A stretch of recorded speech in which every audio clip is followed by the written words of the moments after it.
Ahora sí, comenzamos la grabación.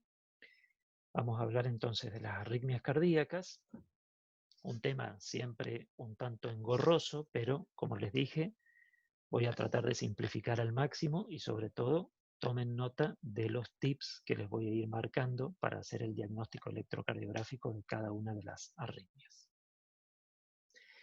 Primero recordemos entonces la conformación de nuestro sistema eléctrico cardíaco, que está conformado inicialmente por el nódulo sinusal, es decir, un grupo de células que tienen capacidad electrofisiológica de generar en forma independiente de todo, generar su propia energía eléctrica.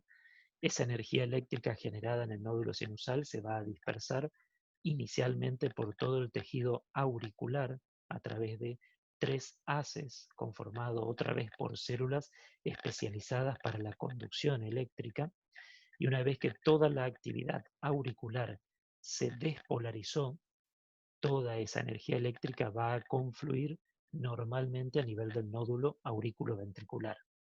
Una vez que llegó al nódulo ventricular y va atravesando el mismo, ya que el mismo tiene una configuración muy irregular, muy desorganizada, lo que entorpece un poco la conducción eléctrica, eso genera un retraso normal de la conducción.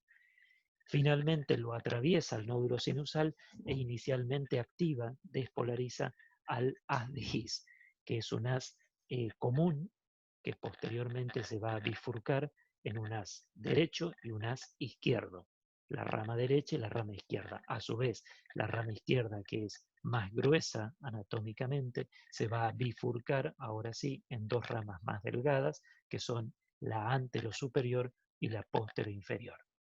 De tal manera que tanto la rama derecha como ambas hemirramas izquierdas van a bifurcarse cada vez con tejido de conducción especializado cada vez más delgado para finalmente conformar una red de Purkinje, fibras muy delgaditas que llegan a la totalidad del músculo cardíaco.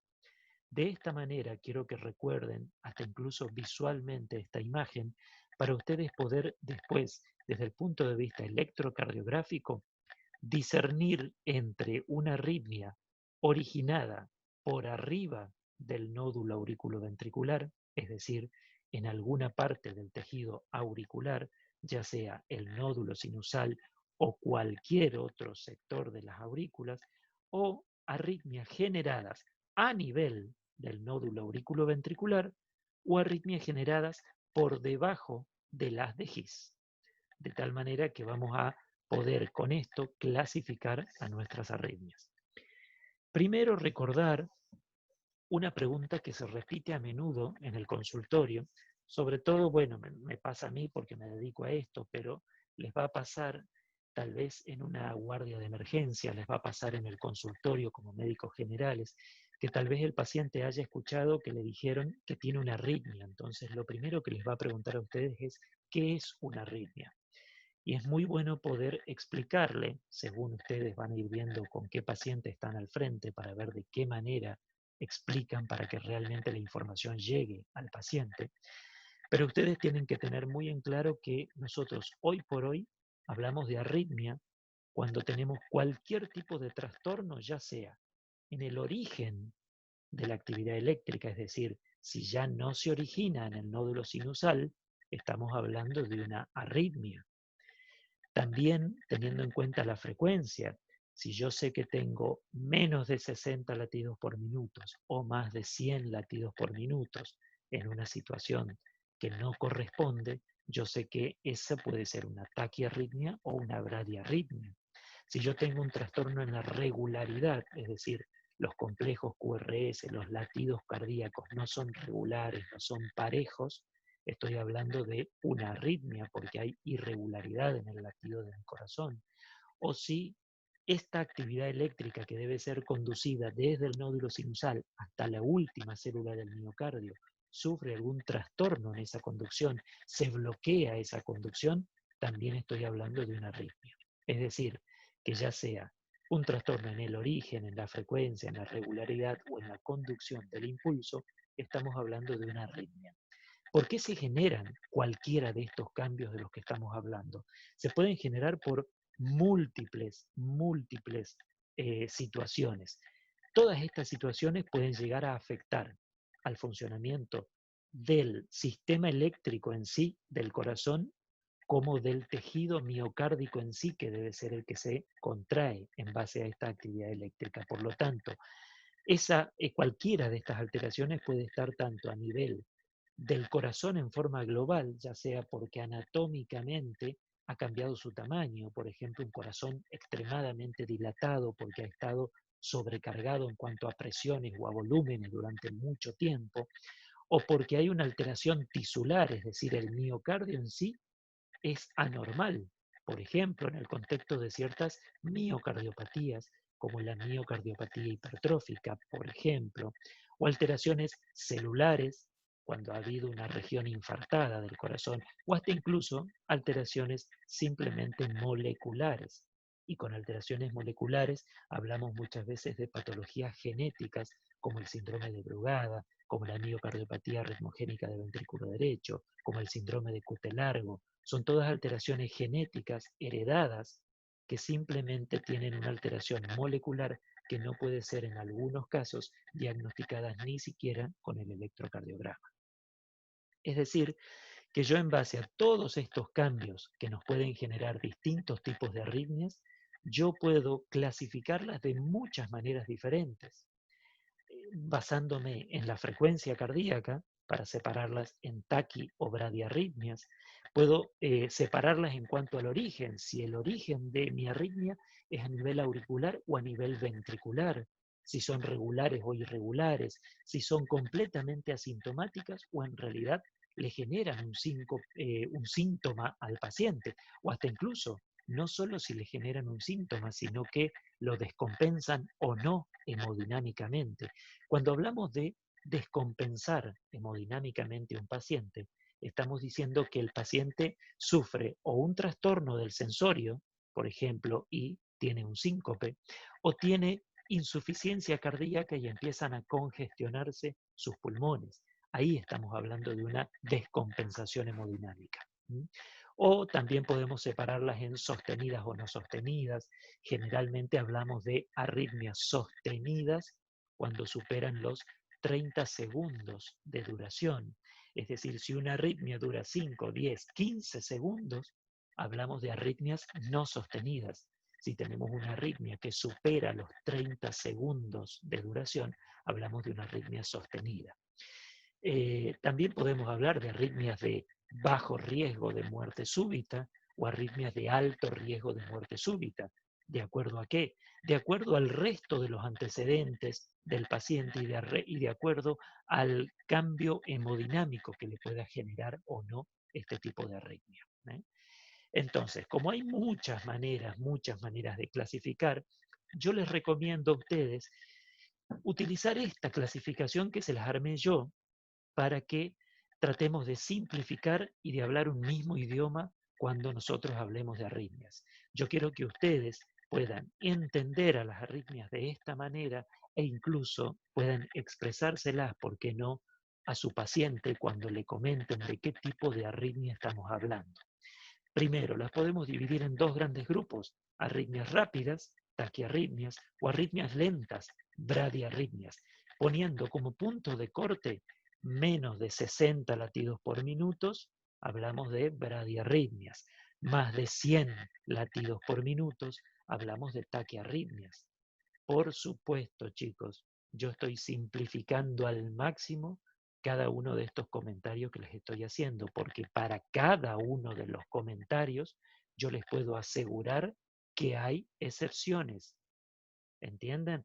Entonces, entiéndanme a mí que estoy simplificando y tratando de hacer la manera más práctica posible de comprender las arritmias. Quiero resaltarles esto porque ustedes el año que viene van a volver a ver arritmias. De acá al resto de su vida van a seguir escuchando mucha información en relación a las arritmias. Y quiero que no se queden con estos conceptos que yo les doy como conceptos cerrados y que no tienen ningún tipo de alternativa. Todo lo que yo estoy haciendo es intentar generar practicidad y simplicidad para que hoy por hoy ustedes en tercer año puedan comprender la mayor cantidad posible de información en relación a las arritmias. Entonces, menos de 60, bradiarritmias, más de 100, taquiarritmias. Las bradiarritmias, lo simplifico al máximo, dos grandes grupos. O acá hay un problema en el funcionamiento del nódulo sinusal, o acá hay un problema en la conducción a través del nódulo auriculoventricular. Son los dos motivos principales o más frecuentes de que nosotros detectemos un paciente con bradiarritmia. Es decir, o el nódulo sinusal es el problema y en realidad ese motorcito no está disparando a la velocidad que corresponde la electricidad, o en realidad el nódulo sinusal dispara normal, pero cuando la actividad eléctrica tiene que atravesar el nódulo auriculoventricular, hay algo que entorpece esa conducción, es decir, que bloquea la conducción a nivel del nódulo ventricular, auriculoventricular. Todas las arritmias, tanto las bradis como las taqui, otra vez podemos hablar de que son arritmias toleradas o prácticamente asintomáticas, o son arritmias no toleradas, ya sea por síntomas que entorpecen la calidad de vida del paciente o hasta incluso por descompensación hemodinámica de nuestro paciente. Por el otro lado, tenemos las taquiarritmias, que las deberíamos dividir a grandes rasgos en taquiarritmias con QRS angosto, dentro de las cuales están principalmente las taquiarritmias supraventriculares y las taquiarritmias con QRS ancho, dentro de lo cual están principalmente las taquicardias ventriculares. Ambas, otra vez, se pueden subdividir en toleradas o no toleradas. Esta clasificación, esta manera más sencilla de englobar a las arritmias, nos sirve mucho para que nosotros, en base al diagnóstico que evidenciemos, que saquemos con el electrocardiograma y con las características clínicas de nuestro paciente, podamos tomar la conducta terapéutica más adecuada en cada caso. Bien, vamos a recordar primeramente los mecanismos fisiopatológicos, es decir, cuáles son las alteraciones que generan justamente estas arritmias. Yo las puedo englobar en básicamente tres tipos. Por un lado, un trastorno en la formación del impulso cardíaco, es decir, acá hay un problema en la generación de electricidad, de tal manera que puede haber una generación anormal porque el automatismo, recuerden que el automatismo es la capacidad propia del nódulo sinusal de generar actividad eléctrica, es decir, esas células que conforman el nódulo sinusal tienen su capacidad, independientemente de todo el resto de nuestro cuerpo, tienen capacidad de generar actividad eléctrica. Ahora, las está generando mal, ¿por qué? Porque está generando mayor cantidad de lo que realmente necesitamos. Por ejemplo, el nódulo sinusal está disparando muchas más veces de lo que realmente se necesita, o en realidad el nódulo sinusal está más débil y genera menos actividad eléctrica. De tal manera que yo puedo hablar de automatismo normal aumentado o de un automatismo anormal porque está cada vez más enlentecido. También puedo hablar de actividad evocada o desencadenada, que se llaman a los postpotenciales, que de acuerdo a su intervalo de acoplamiento respecto del final de un QRS previo, nosotros podemos hablar si es un postpotencial precoz, porque está cayendo más dentro de la onda T, o un postpotencial tardío, porque está más alejado del final de la repolarización. Esto se genera principalmente en grupos de células que conforman focos ectópicos, es decir, como otros nodulitos sinusales ubicados en algún otro lugar del tejido, o auricular o ventricular. Nosotros durante nuestra embriogénesis, cuando se está formando nuestro corazón, cada una de las células que conforman el sistema cardionector debe ir ubicándose a donde anatómicamente normalmente deberían estar. Es decir, todas las células del nódulo sinusal deberían confluir e ir y ubicarse en el techo de la aurícula derecha, en la desembocadura con la vena cava superior.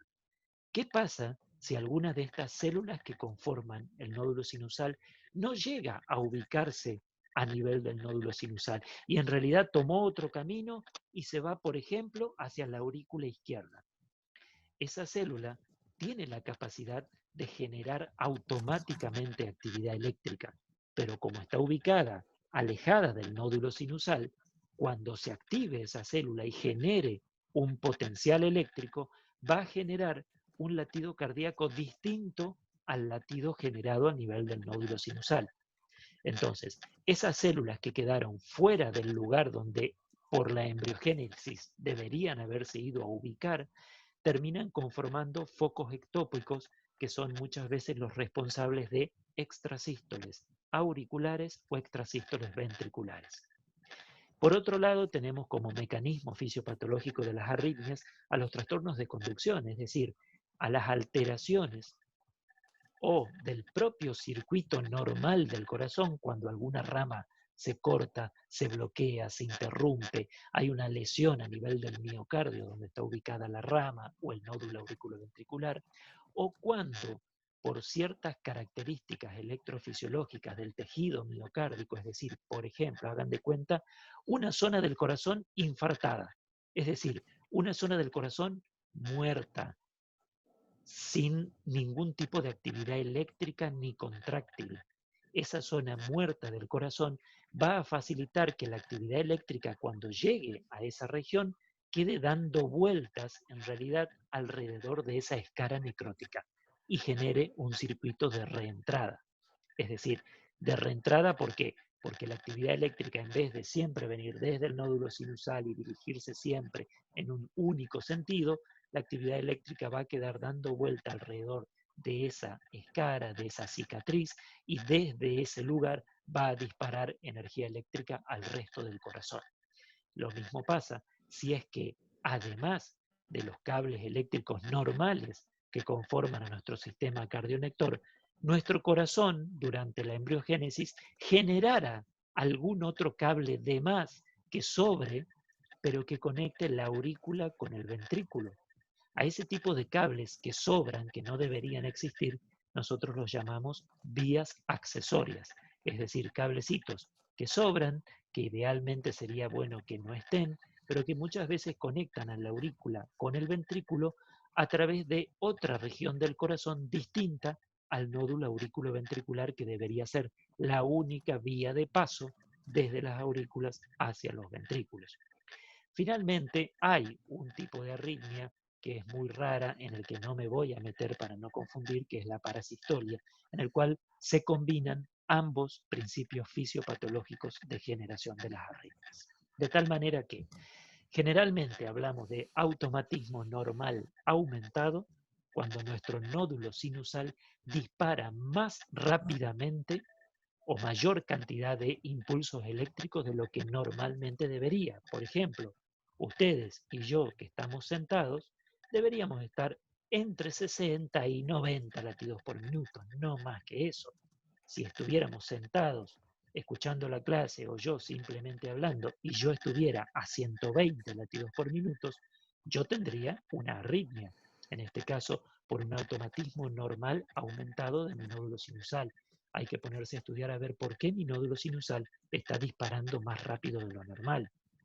En la grandiosa mayoría de los casos, hay alguna causa generalmente que lo justifica, pero cuando no encontramos ninguna causa que justifique nuestra taquicardia sinusal, estamos hablando de una taquicardia sinusal inapropiada, y esa es una arritmia muy específica que requiere tratamiento.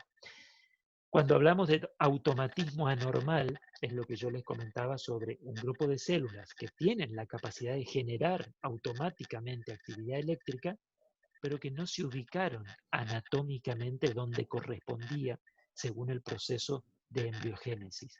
Por ejemplo, se ubicaron o a nivel de la aurícula izquierda, aquí, o a nivel del septo interventricular del lado derecho. Estos dos lugares que yo les puse son los dos lugares más frecuentes donde suelen ubicarse células con capacidades con automatismo anormal y generar focos de extrasístoles. También tenemos un trastorno de la conducción auriculoventricular, que son los bloqueos, que es una causa muy frecuente de bradiarritmias. También tenemos cuando en algunas zonas del corazón se ha sufrido un infarto, hay zonas muertas del corazón, que se generen en esas zonas dentro de la cicatriz ciertos postpotenciales, es decir, una actividad eléctrica que muchas veces logra capturar al resto del ventrículo. Y finalmente las reentradas como el último mecanismo fisiopatológico. Entre las reentradas más conocidas tenemos la reentrada generada aquí en la aurícula derecha, que es la reentrada del aleteo auricular o flúter auricular, la reentrada que se genera a nivel del nódulo auriculoventricular, que es una de las más frecuentes, que es la taquicardia por reentrada intranodal, o las taquicardias que se generan entre la aurícula y los ventrículos, pero por fuera del nódulo auriculoventricular, que son las reentradas por vías accesorias, o finalmente las reentradas que se generan alrededor de una cicatriz de una región infartada. De tal manera que cada vez que nosotros veamos en la guardia de emergencia, en el consultorio, un paciente con cualquier tipo de arritmias, chicos, es importante que ustedes recuerden a ver cuáles pudieron haber sido los motivos que gatillaron o que desencadenaron estas arritmias. Pensar siempre, recordar que cualquier trastorno hidroelectrolítico, un paciente deshidratado, un paciente hipo o hipercalémico, es decir, de potasio, o hipercalcémico, pueden generar alteraciones eléctricas a nivel de la membrana plasmática de los miocitos, de tal manera que facilita la aparición de distintos tipos de arritmias. El digital, la droga, es decir, la digoxina y ciertos diuréticos, como la hidroclorotiazida o la furosemida, que generan hipopotasemia, también son factores muy importantes de arritmias. La isquemia, los pacientes coronarios, cuando hay un trastorno de la perfusión miocárdica, es un gatillo muy importante y muy frecuente de distintos tipos de arritmias. Cuando hay algún motivo que genere aumento de catecolaminas, por ejemplo, el ejercicio físico, cuando el paciente tiene una alteración genética en el cual la liberación de mayor cantidad de adrenalina puede desencadenar algunas arritmias de alto riesgo de muerte súbita, o pacientes que, por ejemplo, sin irnos a la muerte súbita, que hay una patología que se llama dentro de las arritmias corazón festivo. Les cuento esto porque está muy en relación por ahí a gente joven.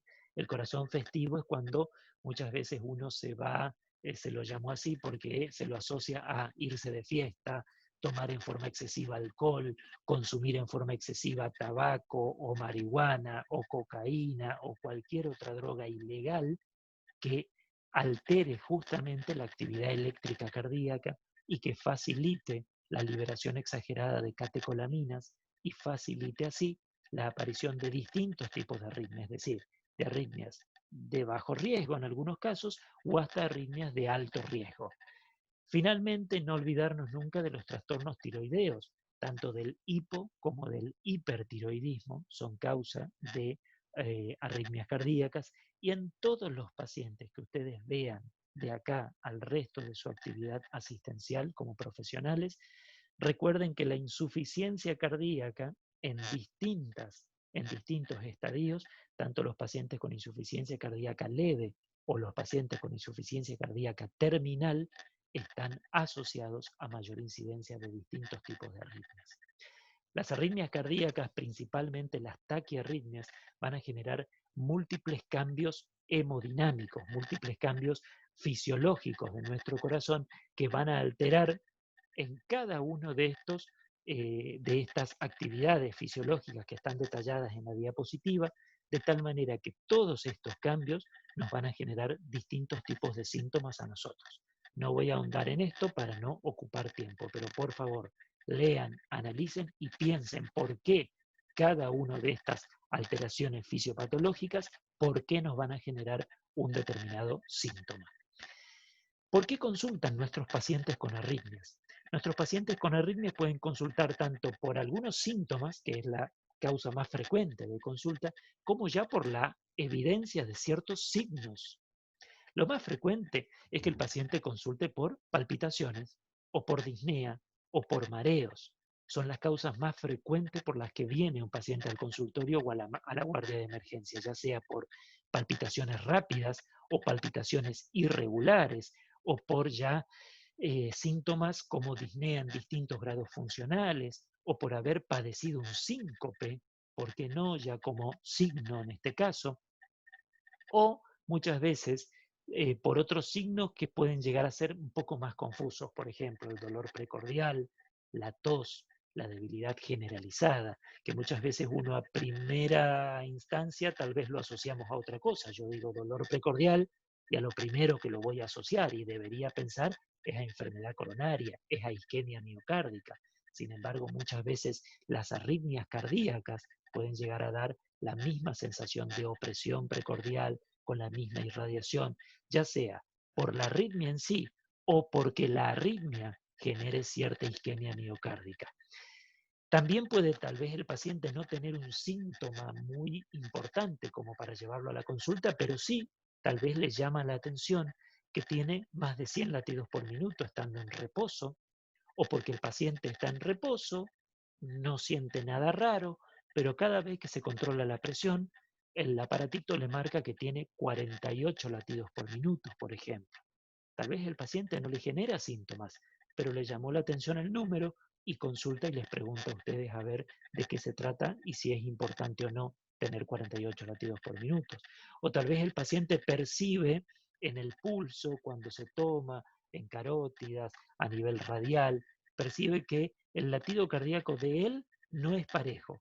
Y resulta que el de la persona con la que convive sí es parejo, entonces le llamó la atención. O, lo peor de todo, es cuando el paciente ya consulta por haber padecido un síncope. Un síncope es un signo. Ahí pasó algo, hubo una hipoperfusión cerebral que le generó un trastorno de la conciencia al paciente. Y ni hablar si lamentablemente el paciente ha padecido una muerte súbita, requirió de reanimación cardiopulmonar, lo recuperaron y posterior a la muerte súbita consulta. Son todos motivos por los cuales nos llegan a nosotros pacientes con sospecha de arritmias. Ahora, con esta placa les quiero marcar algo súper importante. Yo hablo de arritmias y el diagnóstico final, chicos, es electrocardiográfico. Yo puedo tener toda la experiencia del mundo en interrogar a mi paciente, en hacer una anamnesis súper completa, con lujo de detalles sobre cómo percibe la palpitación, sobre cómo comienza, cómo termina la palpitación, en qué contexto clínico se desarrolló, si se asocia o no a una situación emocional. 80.000 preguntas puedo hacer. Puedo hacer un examen físico extremadamente exhaustivo. Sin embargo, la única manera de confirmar el diagnóstico preciso de una arritmia es con el registro gráfico de la actividad eléctrica del corazón, es decir, con un trazado electrocardiográfico. Nada reemplaza al trazado electrocardiográfico para el diagnóstico de las arritmias. Vamos a empezar con las taquiarritmias. Hablamos de taquiarritmias entonces por arriba de 100 latidos por minuto. Estas taquiarritmias pueden ser con un QRS estrecho, es decir, menos de 0,12 segundos, hablamos de un QRS normal, versus un QRS ancho, es decir, de 0,12 o más segundos en el electrocardiograma. En base a esta división, yo voy a poder sospechar rápidamente que si el paciente tiene, y les digo sospechar, presten atención a mis palabras, yo no estoy confirmando lo que les voy a decir. En la grandiosa mayoría de los casos que tengamos una taquiarritmia con QRS estrecho, en la mayoría de los casos se trata de una taquiarritmia supraventricular. Y en la mayoría de los casos que tengamos una taquiarritmia con QRS ancho, en la mayoría se trata de una taquicardia ventricular. Mayoría. Dentro de todas las taquiarritmias, si yo ahora las subdivido en supraventriculares o ventriculares, están todos estos subtipos.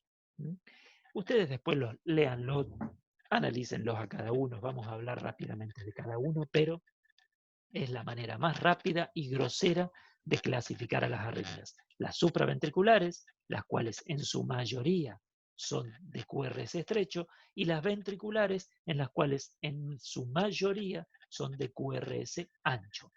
Ambas tienen excepciones. Insisto, chicos, en recordarles que yo estoy simplificando al máximo una clase de arritmias, para que no se olviden de ese concepto.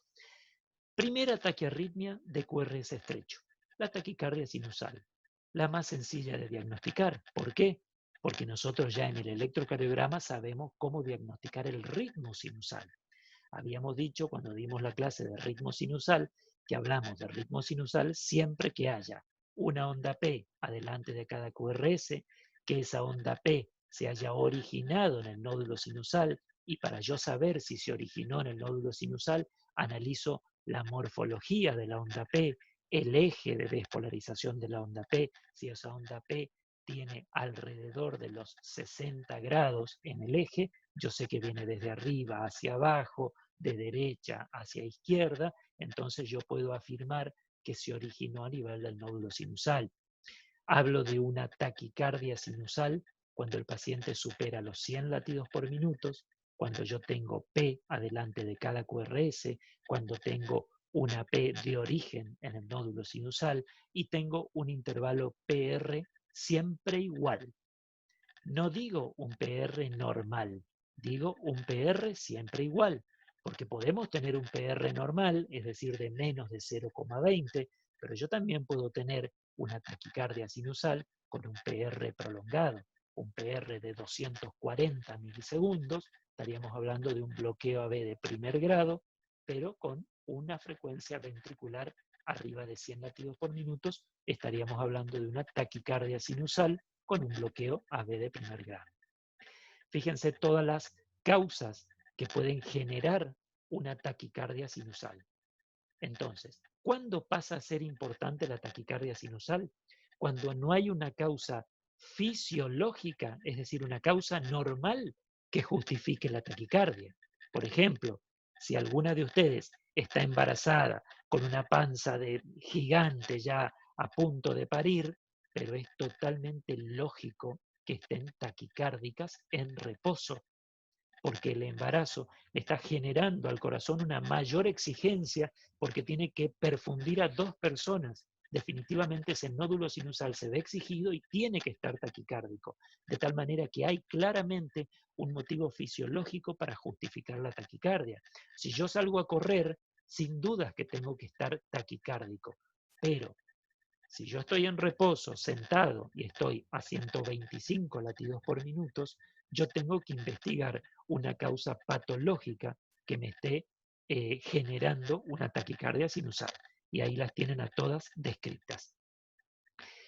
Este sería un electrocardiograma en el cual uno mira, analiza el trazado, ve el eje de la onda P, ve que siempre hay una onda P delante de cada QRS, ve que cada QRS está separado muy parecido uno de otro, hay una regularidad entre cada RR, de tal manera que yo digo, bueno, tengo P delante de cada QRS, la P es de origen sinusal, los RR son regulares, estoy en presencia de una taquicardia sinusal.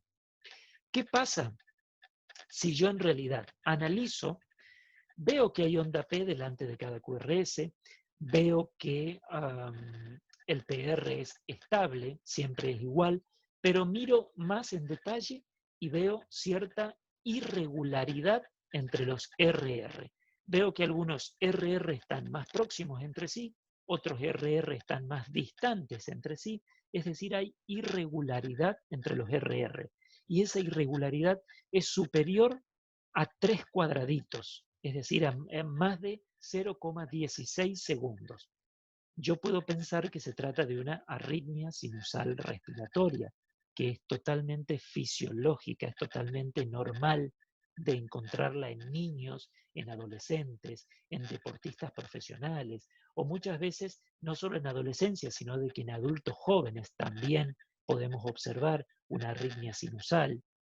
Muchas veces si hay también desde el punto de vista patológico un desequilibrio del sistema nervioso autónomo, se puede generar esta arritmia sinusal y se la llama respiratoria porque la inspiración aumenta la frecuencia cardíaca y la expiración bradicardiza al paciente. De tal manera que si uno es obsesivo en contar qué distancia hay entre cada RR, en estos casos podemos encontrar irregularidad de los RR. Acá tenemos un electrocardiograma con un ejemplo, fíjense en la parte sobre todo de abajo, en la tira de ritmo, donde se puede apreciar una cierta irregularidad considerable entre, por ejemplo, estos dos RR versus estos otros dos RR. Claramente hay más de 3 cuadraditos pequeños de distancia, de tal manera que hablamos de una irregularidad de los RR, pero siempre vemos una onda P delante de cada QRS, vemos segmento, el intervalo PR estable, de tal manera que estamos planteando la posibilidad de una arritmia sinusal respiratoria. Lo más probable, sin yo haber visto a este paciente, es que se trate de un niño, de un adolescente o tal vez de un deportista profesional. Por otro lado, ya pasemos a otro tipo de arritmia. Seguimos con las arritmias de QRS estrecho, que son las que más frecuentemente se originan por chicos, se cortó la clase, no se preocupen, continuamos con la misma, se me cortó a mí la imagen. Vamos a continuar. Es un tema de conexión exclusivamente. Hablábamos hasta recién de las extrasístoles auriculares. Y cuando hablamos de extrasístoles auriculares, estamos haciendo referencia a un latido que se origina en alguna otra parte de la aurícula que no es el nódulo sinusal y está antes de tiempo, es decir, es precoz respecto al momento en el que debería haber aparecido el latido. Ustedes pueden apreciar en esta diapositiva donde hay primero 2 QRS más amontonados, luego más separados, otros 2 más amontonados, luego más separados. En este caso estamos apreciando una bigeminia auricular. ¿Cómo yo puedo constatar de que esto es de origen auricular? Porque yo voy a buscar a nivel de la onda T del complejo QRS precedente alguna deformación de esa onda T que me haga sospechar a mí la presencia de una onda P que está antecediendo al próximo QRS que late fuera de tiempo. De tal manera que yo, si evalúo este QRS, si yo evalúo esta onda T, que sería una onda T normal, una repolarización normal, yo puedo apreciar una morfología. En cambio, si yo evalúo esta onda T, yo veo que tiene otra morfología. ¿Por qué tiene otra morfología esta onda T? Porque tiene superpuesta la onda P que está precediendo a este intervalo QRS. De tal manera que yo acá puedo apreciar la presencia de extrasístoles auriculares. ¿Por qué auriculares? Porque hay una onda P adelante del complejo QRS que está latiendo en forma precoz. Si yo hablara de ventriculares, no tendría una onda P delante del QRS. Encontraría un QRS en primera instancia y la onda P retrógrada. Ahora lo vamos a ver más adelante. Acá un trazado electrocardiográfico donde podemos apreciar lo mismo que veíamos en el otro. Acá vemos un QRS normal con una onda P normal y una onda T deformada por la presencia de una P que está de un latido extrasistólico, una onda P de otro origen distinto al nódulo sinusal que se conduce y genera un nuevo complejo QRS. Nuevamente les marco la diferencia de esta onda T, en la cual está superpuesta la onda P, versus esta onda T, en la cual no hay una onda P superpuesta. Mirando esas diferencias sutiles de la morfología de la onda T, yo puedo sospechar si hay o no una onda P superpuesta que la está deformando. Cuando hablamos de taquicardia auricular, hablamos primero, siempre que usemos la palabra taquicardia, estamos haciendo referencia a más de 100 latidos por minuto. Hablamos de taquicardia auricular cuando esa frecuencia de más de 100 latidos por minuto se origina en la aurícula, tal vez en cualquier otro lugar del miocardio auricular que no sea el nódulo sinusal. Cualquier otro lugar de origen es una taquicardia auricular. Hablamos de unifocal cuando todas las ondas P que no se originan en el nódulo sinusal tienen la misma morfología, versus una taquicardia auricular multifocal cuando tenemos ondas P de distinta morfología, como está señalado aquí en el trazado. Esta onda P tiene una morfología, esta otra onda P tiene otra morfología, es negativa, por ejemplo. Entonces, analizando la morfología de la onda P, yo puedo saber si es una taquicardia auricular unifocal o multifocal.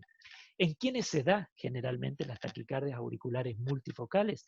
En pacientes que tienen patologías pulmonares crónicas, pacientes que tienen hipertensión pulmonar, pacientes que han tenido tromboembolismo pulmonar a repetición, pacientes que tienen enfermedad pulmonar obstructiva crónica, pacientes que tienen fibrosis pulmonares idiopáticas o pacientes que han sido tratados crónicamente durante muchos años con amiodarona, que es una causa importante de fibrosis pulmonar secundaria.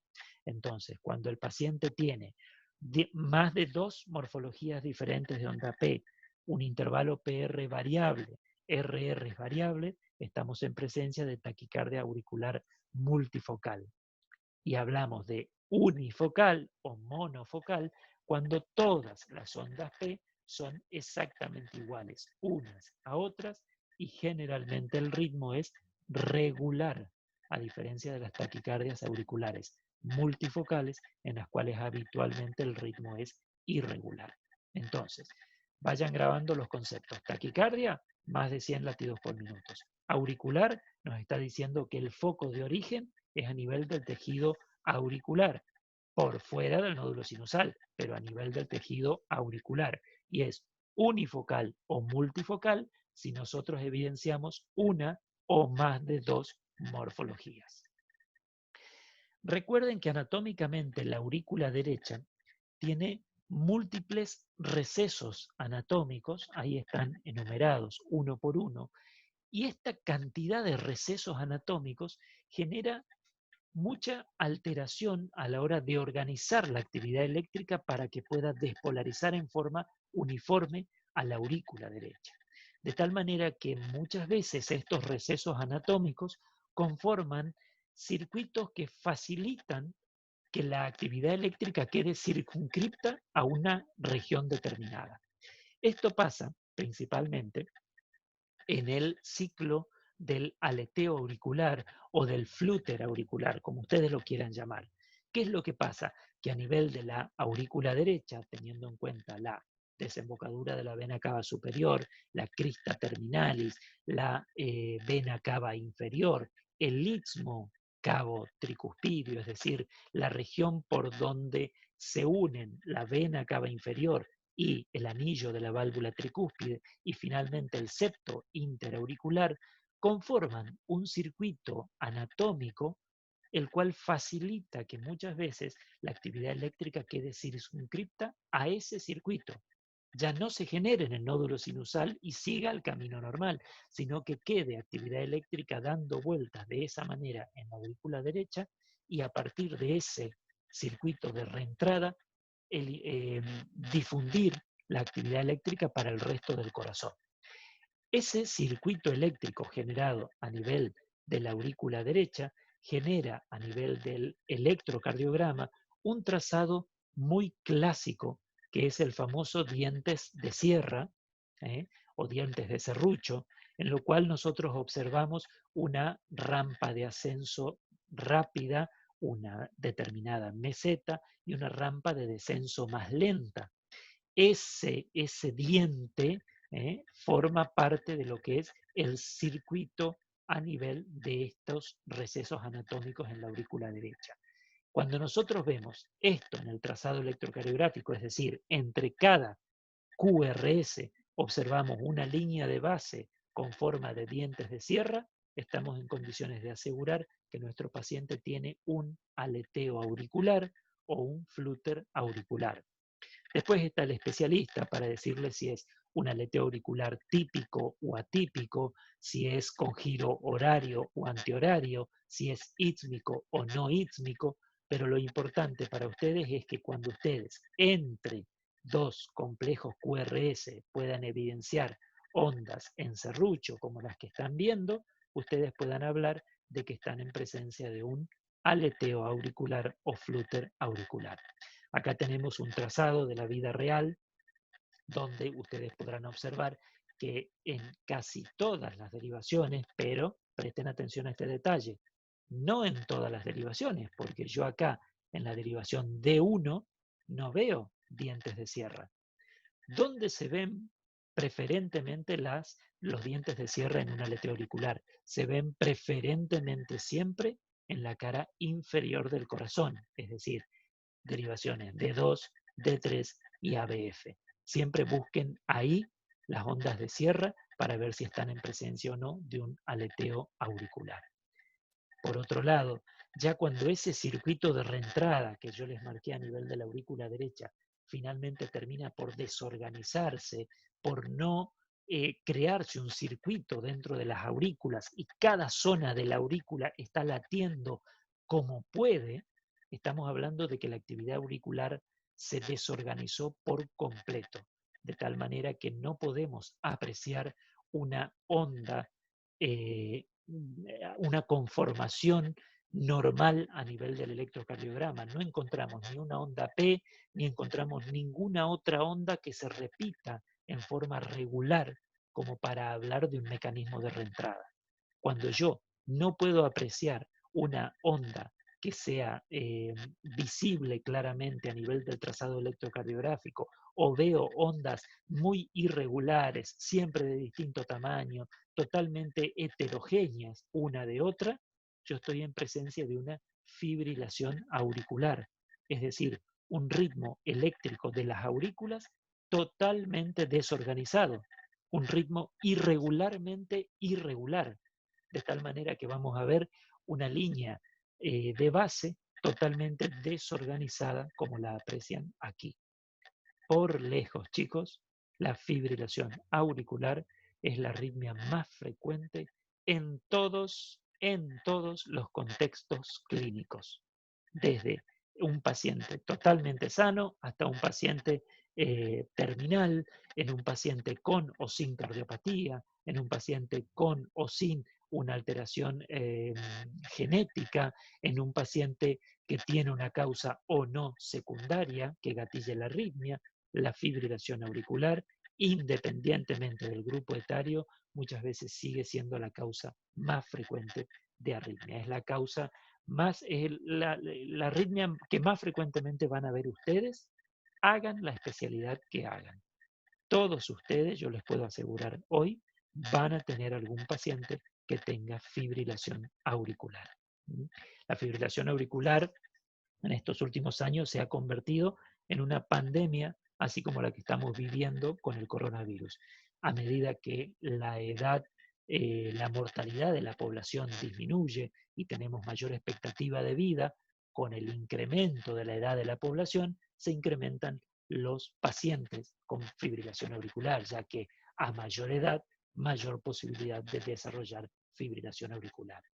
Siempre que ustedes vean el trazado electrocardiográfico, pidan idealmente que les hagan también una tira de ritmo de un dedo largo. ¿Por qué? Porque van a poder evaluar mejor la regularidad o la irregularidad de los RR y van a poder apreciar mejor qué hay como línea de base entre cada RR para ver si realmente veo onda P siempre delante de cada QRS, veo ondas F como dientes de sierra. No, no veo ninguna de las dos. Por lo tanto, este paciente está en fibrilación auricular. Otro tipo de arritmias son las taquicardias por reentradas, que utilizan determinadas vías accesorias, es decir, cablecitos también eléctricos, células que tienen las propiedades de conducción facilitadas y que pueden estar ubicadas esas vías o a nivel del nódulo auriculoventricular mismo, conformando este triángulo en el cual por acá arriba tenemos una vía rápida y por acá abajo una vía que conduce pero un poco más lento, pero que siempre está esta vía extra, de tal manera que muchas veces el circuito se puede generar en esta región, quedando la actividad eléctrica atrapada entre la vía rápida, el nodo AB, y la vía lenta, y generando la actividad eléctrica desde el nódulo auriculoventricular para difundirse hacia los ventrículos y hacia las aurículas al mismo tiempo. De tal manera que yo en el electrocardiograma, ¿qué voy a encontrar? Voy a encontrar una taquicardia, otra vez insisto, es decir, más de 100 latidos por minuto, y puedo hablar de taquicardia paroxística supraventricular, que es un término genérico. Con la palabra paroxística yo estoy diciendo que aparece y desaparece de golpe. Con la palabra supraventricular estoy diciendo que se origina por arriba del haz de His, por arriba del nódulo auriculoventricular. Y yo lo puedo sospechar en este electrocardiograma. ¿Por qué? Bien, primero cuento la frecuencia cardíaca y veo que el paciente está en taquicardia. Segundo, yo veo que se trata de una taquicardia con un QRS estrecho. Estoy viendo que el ancho de este QRS tiene menos de 0,12 segundos. Tercero, yo veo que los RR, es decir, los QRS, están regulares, están todos a la misma distancia uno de otro. Cuando yo tengo complejos QRS regulares, siempre debo sospechar en un mecanismo de reentrada.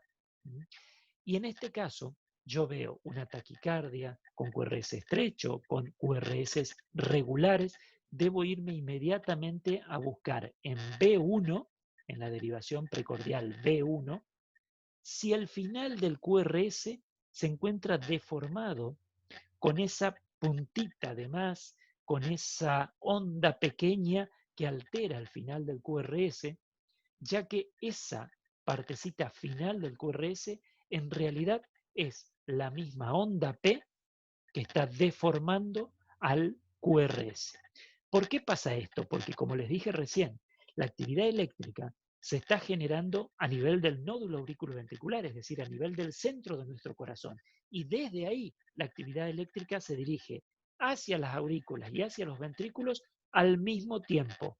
Es decir, que la actividad auricular y ventricular se va a estar contrayendo las paredes al mismo tiempo. ¿Por qué? Porque la energía eléctrica llega al mismo tiempo a ambas paredes, a las paredes auriculares como a las paredes ventriculares. ¿Qué va a generar esto? Va a generar muchos síntomas. El paciente va a tener claramente palpitaciones, como los ventrículos y las aurículas muchas veces van a contraerse con las válvulas cerradas, se van a generar las famosas ondas en cañón a nivel del cuello, a nivel de las arterias carótidas, o el latido de sapo, que muchas veces se le engrosa el cuello al paciente. Eso es percibible en el contexto de una taquicardia por reentrada intranodal. ¿Por qué? Porque las aurículas y los ventrículos están latiendo al mismo tiempo y se encuentra el flujo sanguíneo con las válvulas cerradas, de tal manera que repercute la presión y el volumen hacia atrás.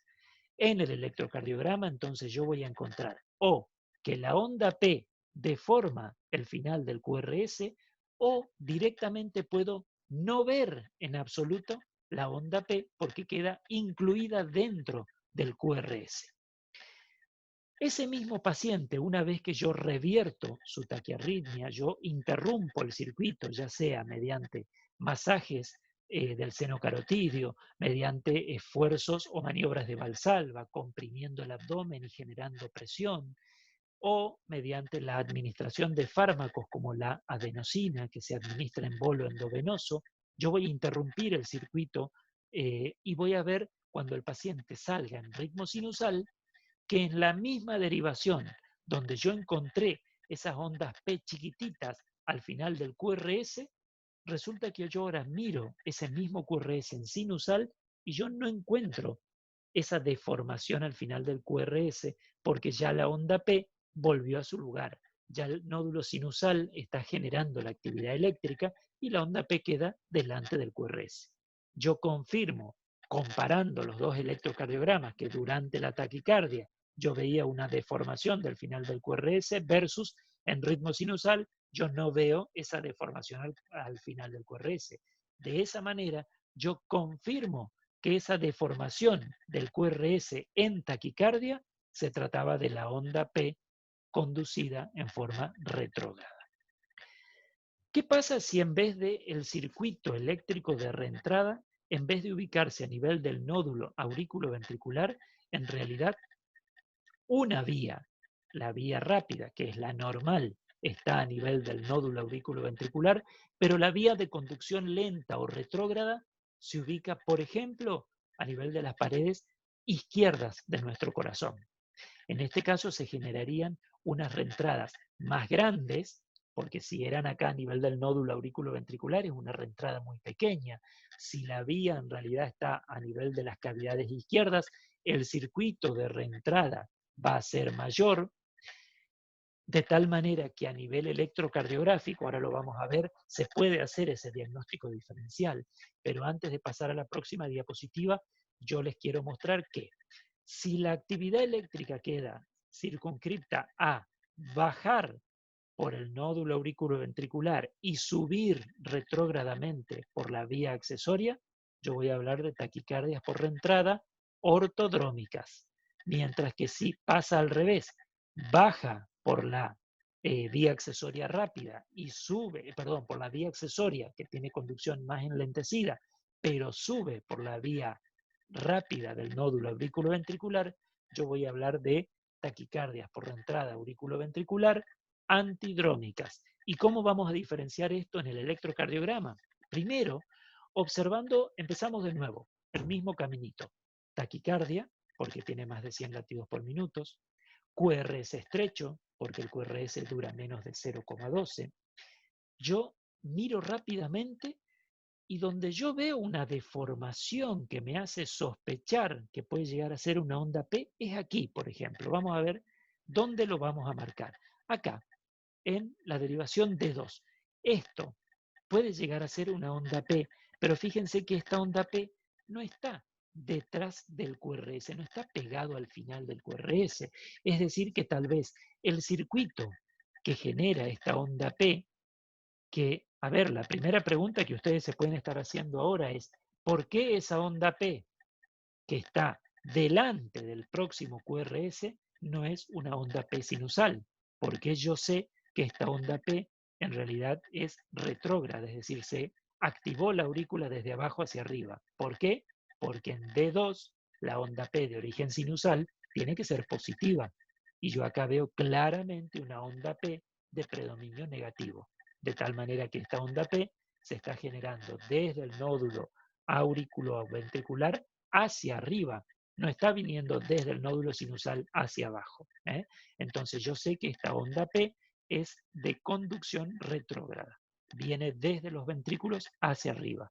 Entonces yo acá veo que la onda P quedó más alejada del QRS precedente, de tal manera que sospecho de que el circuito de reentrada es de mayor tamaño que el del nódulo auriculoventricular. De tal manera que acá puedo sospechar una taquicardia por reentrada ortodrómica o una taquicardia por reentrada por vía accesoria. No amplifiquemos más.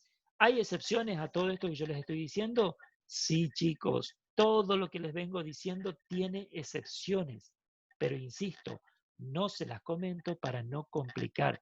Este momento para ustedes es para sentar conocimientos básicos sobre las arritmias.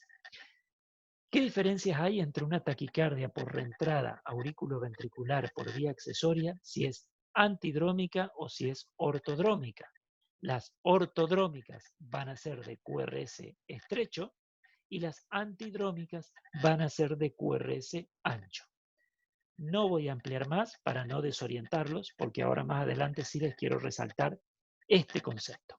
Bien, terminamos hasta acá con las taquicardias de QRS ancho, de QRS estrecho. Perdón, voy a mirar la hora. Uy, qué mal que vamos, no se imaginan. Nada, vamos a acelerar lo máximo posible. Voy a resaltarles realmente lo que quiero que les quede grabado, chicos. Hasta aquí hablamos de las taquiarritmias con QRS estrecho. Voy a empezar a hablarles ahora de las taquiarritmias con QRS ancho. ¿Y por qué marco tanto esta placa? Porque así como les dije al principio, ustedes ven un electrocardiograma con una taquicardia de QRS ancho, siempre piensen en una taquicardia ventricular hasta que se demuestre lo contrario. ¿Qué significa esto? Que siempre interpretenlo como lo que puede ser lo más peligroso para el paciente, que podría ser una taquicardia ventricular, que si el paciente además tiene una cardiopatía estructural, es decir, ya tiene una anormalidad del músculo cardíaco, ese paciente tiene alto riesgo de muerte súbita. La taquicardia ventricular asócienla inicialmente a riesgo de muerte súbita, de tal manera que cuando vean una taquicardia con QRS ancho, piensen en taquicardia ventricular. Después, en realidad, podemos hacer diagnóstico diferencial y decir, una taquicardia de QRS ancho, en realidad también podría ser una taquicardia supraventricular, pero que tenga una conducción aberrante a nivel de las ramas derecha o izquierda, o que el paciente ya tenía, antes de desarrollar esta taquicardia, ya tenía un bloqueo de rama, tenía un bloqueo de rama derecha, es decir, ya tenía un QRS ancho, y por lo tanto, cuando haga taquicardia, va a seguir haciendo una taquicardia con ese QRS ancho. Por lo tanto, puede ser una taquicardia auricular con QRS ancho. O también, como dijimos recién, puede ser una taquicardia por reentrada aurículo-ventricular antidrómica. Por lo tanto, también puede ser una supraventricular con QRS ancho. Pero quiero que se graben que ustedes ven taquicardia con QRS ancho y es una taquicardia ventricular hasta que se demuestre lo contrario. ¿Cómo podemos hacer esos diagnósticos diferenciales? Simplemente se los comento. No quiero marear con esto porque me parece que no es el momento. Para hacer el diagnóstico diferencial, cuando yo veo una taquicardia de QRS ancho, yo voy a considerar múltiples factores. Voy a tener en cuenta la morfología del QRS, si es regular o irregular los QRS, si, qué relación hay entre los QRS y las ondas P. Ese es un criterio muy importante para yo certificar o tal vez poder descartar una taquicardia de origen ventricular o supraventricular. También voy a tener muy en cuenta qué antecedentes clínicos tiene ese paciente, si tiene o no ya una cardiopatía. Porque si yo veo un paciente, imagínense, este es un diagnóstico, un cuadro clínico clásico. Ustedes reciben un paciente de 70 años con antecedentes de ya haber padecido hace 5 años atrás un infarto de miocardio.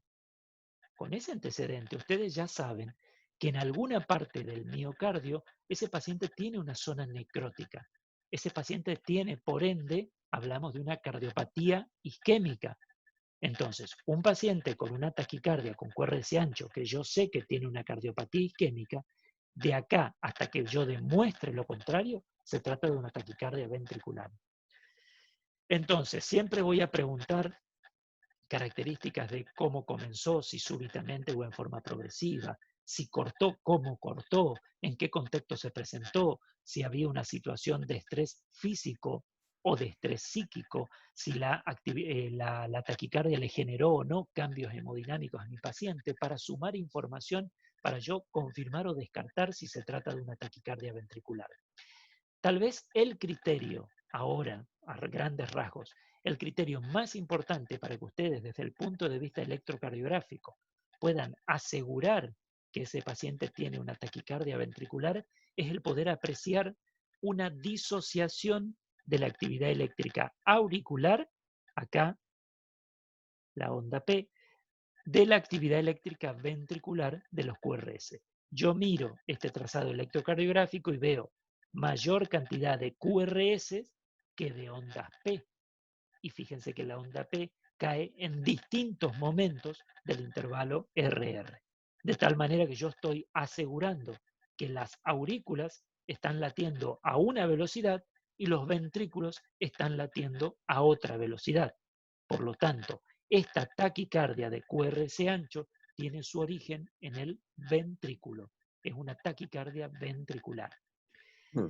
Hay criterios específicos, pero que simplemente se los nombro para que ustedes sepan. Son los criterios de Brugada o los criterios de Berekei, que es un algoritmo que podemos seguir mediante preguntas en el análisis de nuestro trazado electrocardiográficos como para certificar o descartar si se trata de una taquicardia ventricular.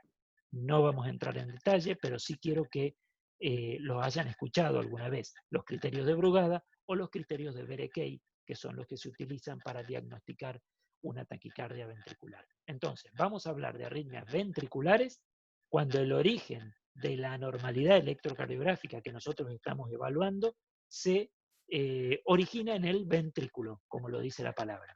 Podemos hablar de extrasístoles ventriculares, cuando nosotros evidenciamos un latido anticipado, es decir, un latido fuera de tiempo, con un QRS ancho, con una morfología totalmente distinta al QRS normal del paciente.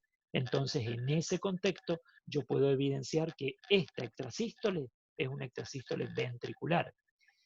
También puedo hablar que si la anterior era una extrasístole ventricular aislada, porque es una sola. Si yo ya veo dos extrasístoles consecutivas, estoy hablando de duplas. Otra vez, como veo QRS ancho, una morfología totalmente distinta al QRS normal del paciente, hablo de duplas ventriculares.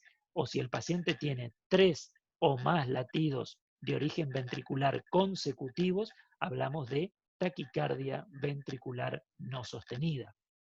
Y hablábamos de sostenida o no sostenida, acá hay más trazados electrocardiográficos de ejemplo para que ustedes vean taquicardias ventriculares no sostenidas. Yo evalúo esta salva de taquicardia, porque acá el paciente está a 300, 150, les diría casi 170 latidos por minuto, versus este QRS, que es el QRS normal del paciente, con una onda P delante del QRS. Entonces, esta taquicardia de QRS ancho se trata de una taquicardia ventricular no sostenida. Y voy a hablar de taquicardia ventricular sostenida cuando ese trazado electrocardiográfico dure más de 30 segundos, o la otra excepción es cuando tal vez pueden ser taquicardias ventriculares de 25 segundos, pero que lo descompensan al paciente. Pueden ser 25 segundos de una taquicardia ventricular tan rápido que le haga, que le genere un síncope al paciente. Entonces, yo no voy a esperar que superen 30 segundos para yo hablar del riesgo de esa taquicardia ventricular. Si es una taquicardia ventricular de menos de 30 segundos, pero descompensó hemodinámicamente a mi paciente, yo voy a hablar de una taquicardia ventricular sostenida porque es de mayor riesgo que las anteriores.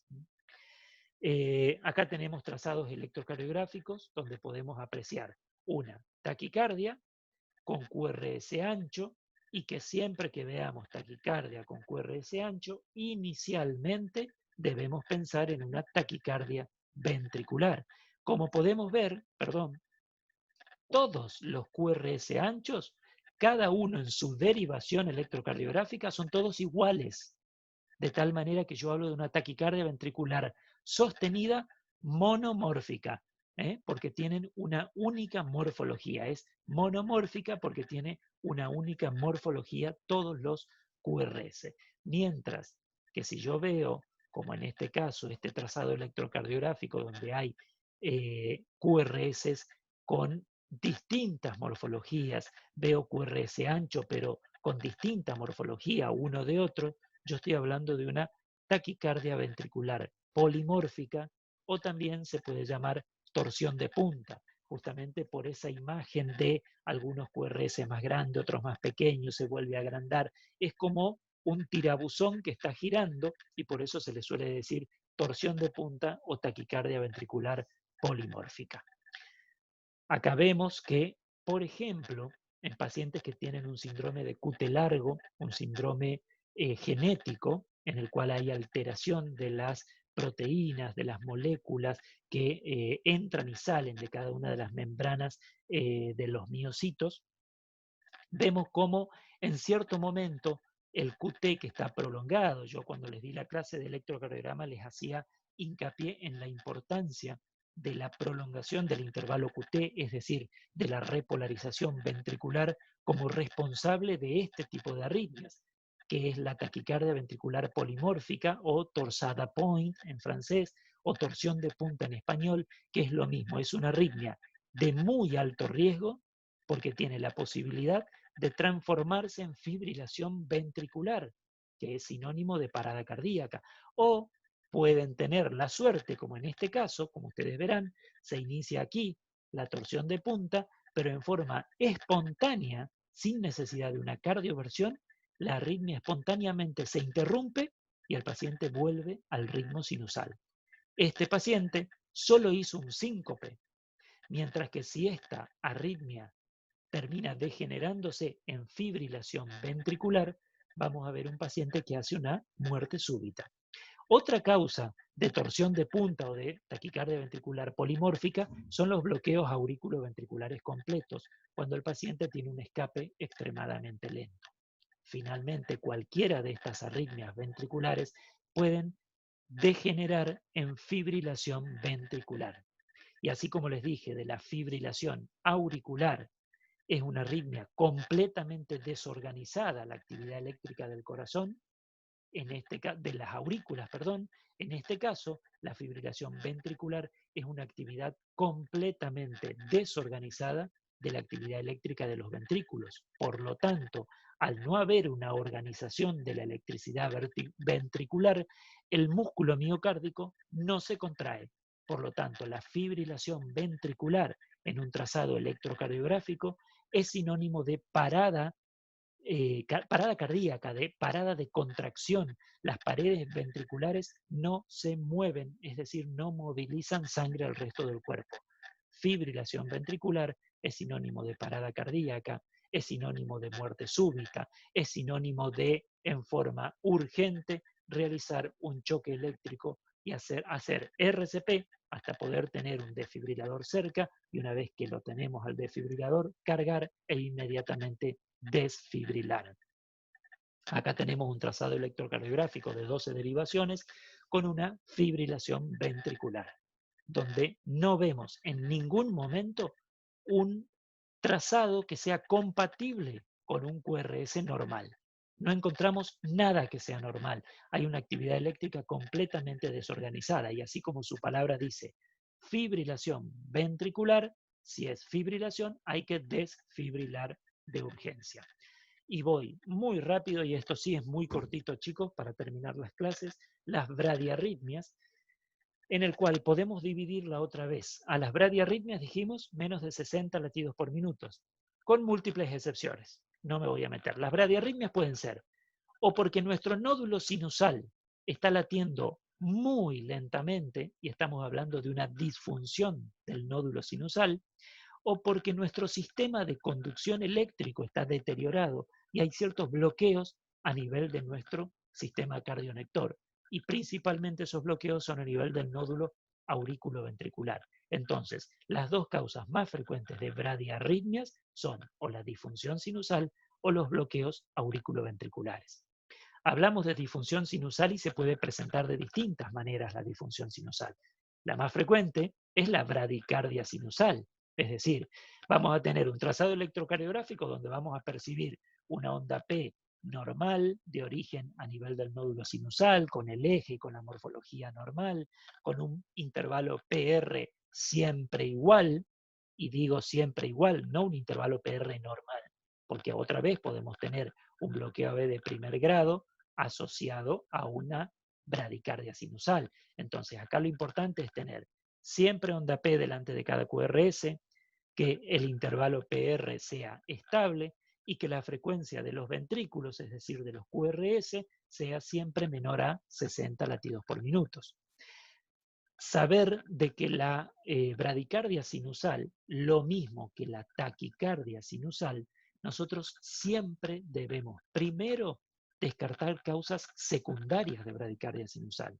Yo no puedo hablar de un paciente que tiene una bradicardia sinusal, una arritmia, y hay que pensar en ponerle un marcapasos cuando el paciente tiene, por ejemplo, una alta dosis de un beta bloqueante. Sabemos que el beta bloqueante genera cronotropismo negativo a nivel del nódulo sinusal y bradicardiza a nuestro paciente. Entonces, si el paciente está con 45 latidos por minuto y está tomando 100 miligramos de atenolol, la primera conducta es suspender el atenolol para ver si el paciente recupera la función plena de su nódulo sinusal. Entonces, siempre que tengamos taquicardia sinusal o bradicardia sinusal, debemos descartar causas secundarias antes de certificar el diagnóstico de una disfunción del nódulo sinusal. No solo causas farmacológicas, sino podrán leer después en la diapositiva distintas etiologías patológicas que generan afectación del nódulo sinusal. También la disfunción del nódulo sinusal se puede presentar como el síndrome de Tachy-Brady. El síndrome de Tachy-Brady, no hay mucho misterio, como su palabra lo dice, se evidencian en trazados electrocardiográficos, ya sea en un electrocardiograma de 12 derivaciones o en un Holter de 24 horas, episodios de salvas de taquicardias auriculares, que pueden ser taquicardias auriculares unifocales, multifocales, aleteo auricular, fibrilación auricular, que en algún momento se interrumpen en forma espontánea y sale el paciente con una pausa sinusal significativa o directamente una asistolia sinusal, obligando a que como el nódulo sinusal no dispara, no sale, no genera electricidad, se vea obligado el nódulo aurículo-ventricular a disparar actividad eléctrica para que los ventrículos se contraigan, porque si no, esta asistolia es mortal.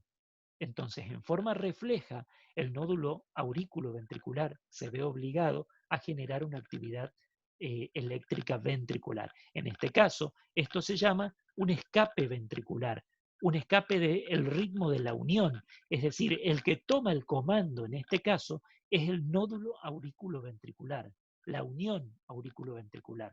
Como el nódulo sinusal está tan disfuncionante, tan lento, no tiene energía para disparar, nuestro segundo motor, que por suerte tenemos este segundo motor, toma el comando de nuestro ritmo ventricular y dispara siempre a una menor frecuencia de lo que normalmente dispararía nuestro nódulo sinusal. ¿Cómo voy a certificar yo de que se trata de un ritmo de la unión? Porque no vamos a encontrar onda P delante del QRS, vamos a encontrar nuestro QRS primero, un QRS estrecho, porque se estuvo originando acá, no se origina por debajo del haz de His, se origina por arriba del haz de His a nivel del nódulo aurículo-ventricular. Y como desde acá se origina, la actividad eléctrica va a ir tanto para abajo hacia los ventrículos como para arriba hacia las aurículas, va a pasar lo mismo que en la taquicardia por reentrada intranodal que les dije, la onda P va a quedar o al final del QRS o completamente dentro del QRS. Hablaríamos ya, ¿qué pasa si no arranca nuestro nódulo sinusal? Porque directamente no funciona más, pero tampoco nuestro nódulo aurículo-ventricular tiene la suficiente actividad eléctrica como para generar un latido ventricular. Tiene que salir al escape en forma refleja algunas células que están ubicadas a nivel del miocardio ventricular, de tal manera que ya como están ubicadas a nivel del miocardio, van a generar QRS anchos, de tal manera que acá estamos hablando de un ritmo idioventricular, originado a nivel de los ventrículos. Van a tener menos de 40 latidos por minuto, generalmente están alrededor de 30-35 latidos por minuto, con QRS ancho y regulares entre sí. Son características del ritmo idioventricular. Esto lo vemos muy frecuentemente cuando encontramos pacientes con bloqueos auriculoventriculares. El otro tipo de bradicardias, y esto es lo último, son los bloqueos auriculoventriculares. Acá ustedes podrán repasar la totalidad de las causas que pueden generar el deterioro de la conducción eléctrica a nivel del nódulo auriculoventricular y recordar ciertas patologías, no solo ciertos gatillos o ciertas causas fisiológicas que pueden generar alteración de la conducción AB, sino ya conocer múltiples etiologías que lo puedan justificar.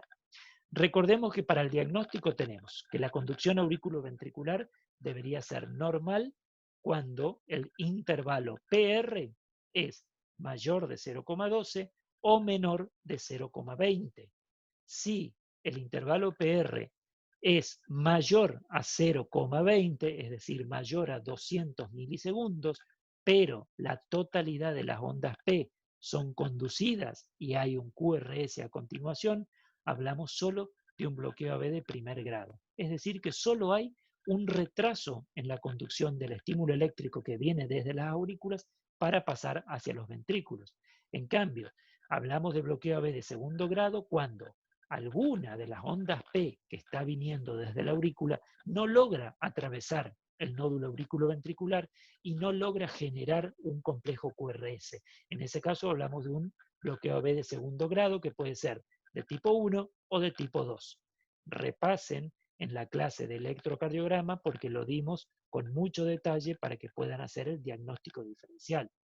Hablamos de un bloqueo AB de alto grado cuando ya directamente en el trazado electrocardiográfico vemos que hay 2 ondas P por cada QRS, de tal manera que yo sé que hay una onda P que no conduce a los ventrículos y otra onda P que sí conduce a los ventrículos. Estoy hablando de un bloqueo auriculoventricular 2-1.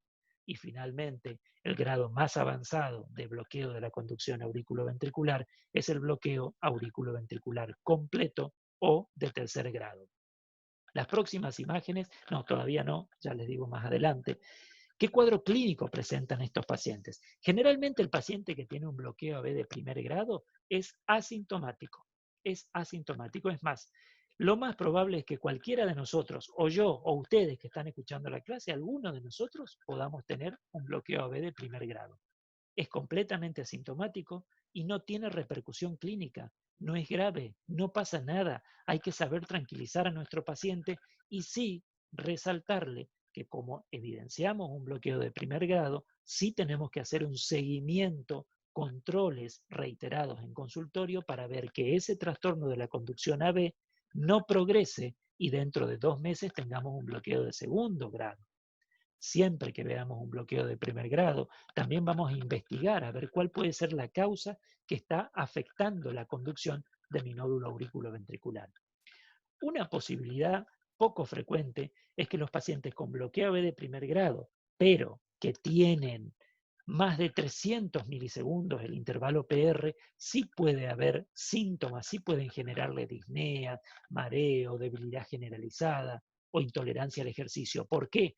Porque esa asincronía de contracción entre la aurícula y los ventrículos va a generar una alteración en el flujo de intracavitario, es decir, el pasaje de sangre de aurículas hacia ventrículos va a estar desincronizado y esa disincronía va a generar síntomas. Pasan cosas similares en el bloqueo de segundo grado.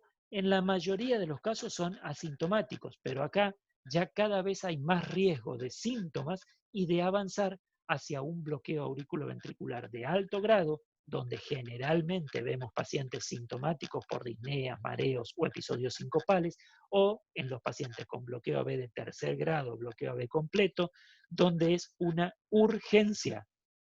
Ya no analizamos nada más. Un paciente con bloqueo AB completo tiene urgencia de ser solucionado su problema de salud. Hay que colocar inmediatamente un marcapasos porque ese paciente corre alto riesgo de muerte. Insisto, última vez que lo digo, pues ya terminamos la clase. Todo lo que yo estoy diciendo tiene múltiples excepciones, chicos, pero no quiero nombrarlas porque los voy a marear en esta instancia. Por favor. Y repito esto, perdón, no es tanto por ustedes, porque ustedes ya lo entendieron de sobremanera, que yo con una sola vez que les diga ya se entendió, sino porque esta clase queda grabada y esta clase la puede ver cualquier persona. La vuelvo a ver yo a la clase y me escucho diciendo lo que estoy diciendo y voy a decir, pero por favor, con la cantidad de excepciones que hay a lo que está diciendo, no podés afirmarlo de esta manera, pero se lo afirmo para que ustedes hoy graben esta información. El año que viene agregaremos ya algunas excepciones y así sucesivamente de acá a la eternidad de su carrera médica.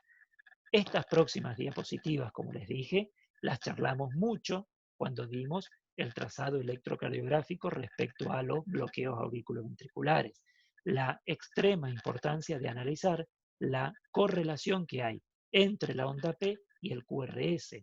Ya vimos todos estos trazados, donde si solo hay un retraso de la conducción AB, un intervalo de más de 200 milisegundos, hablamos de un bloqueo de primer grado, donde si ya vemos que se va prolongando el intervalo PR hasta que alguna onda P queda sin conducirse al ventrículo, hablamos de un bloqueo AB de segundo grado tipo MOVIX 1, si en realidad todos los intervalos PR son iguales y súbitamente una onda P no conduce al ventrículo, hablamos de un bloqueo AB de segundo grado MOVID 2.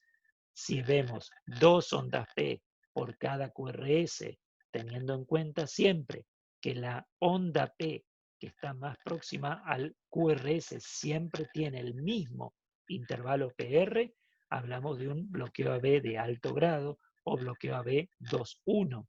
Y finalmente, si vemos disociación completa de la actividad eléctrica auricular y ventricular, yo veo que hay distinta cantidad de ondas P y de QRS, estoy hablando de que cada parte del corazón, las aurículas están latiendo a una velocidad y los ventrículos están latiendo a otra velocidad. Estoy hablando de asincronía, estoy hablando de disociación de la actividad eléctrica, por lo tanto, se trata de un bloqueo auriculoventricular completo. Claramente acá, no lo dudaría nadie, que tenemos una bradiarritmia, vemos muchas ondas P totalmente sueltas, sin un QRS a continuación. Vemos que hay un QRS ancho que sale en forma refleja a salvar esos ventrículos.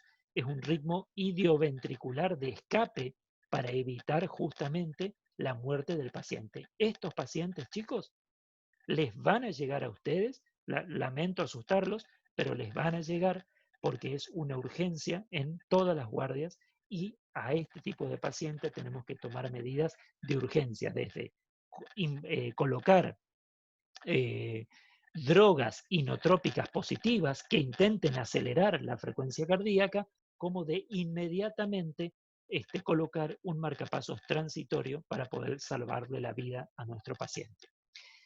Último electrocardiograma de nuestra clase. Yo acá miro y veo una bradiarritmia, porque claramente tiene menos de 60 latidos por minuto, no me voy a poner a contar ahora, pero yo no veo onda P en ningún lado, no veo disociación auriculoventricular, porque no veo onda P. Entonces, ¿qué pasa acá? Si yo no veo onda P, no veo dientes de sierra, no veo ninguna actividad eléctrica auricular, yo estoy confirmando que este paciente en la aurícula tiene un ritmo fibrilatorio, tiene fibrilación auricular en su aurícula. Después, ese ritmo fibrilatorio no pasa hacia el ventrículo porque está bloqueado completamente el nodo AB y tiene que salir un escape, que en este caso, como ustedes ven, es un QRS más angosto. Acá sí sale un escape de la unión AB. Entonces, yo puedo hablar acá de una fibrilación auricular con bloqueo AB completo porque no tengo onda P, porque hay QRS totalmente regulares entre sí, la distancia entre cada QRS es regular, entonces yo certifico que está bloqueado el nodo AB y que hay un escape por debajo del mismo. Terminamos, chicos, y les digo una frase que es lo que afirmo y coincido plenamente con esta afirmación, ¿no? Hacer el diagnóstico de una arritmia realmente, el trazado electrocardiográfico, saber analizarlo, saber ser meticuloso, tener la actitud de querer diagnosticar pensando cómo se activan las aurículas, cómo los ventrículos, qué pasa con la conducción auriculoventricular, hacer el diagnóstico de las arritmias y tomar la conducta terapéutica más acertada en cada caso, es un desafío constante a nuestra inteligencia. Es un desafío constante a nuestra prudencia en la toma de conductas. Espero que les haya servido. Vamos a seguir en contacto. Estoy a disposición en el foro para que hagan las preguntas que necesiten, pero por hoy, por tema de tiempo, terminamos la clase de arritmias, así que espero que haya sido provechosa hasta aquí y a disposición para continuar el debate en el foro. ¿Les parece bien, chicos? Gracias.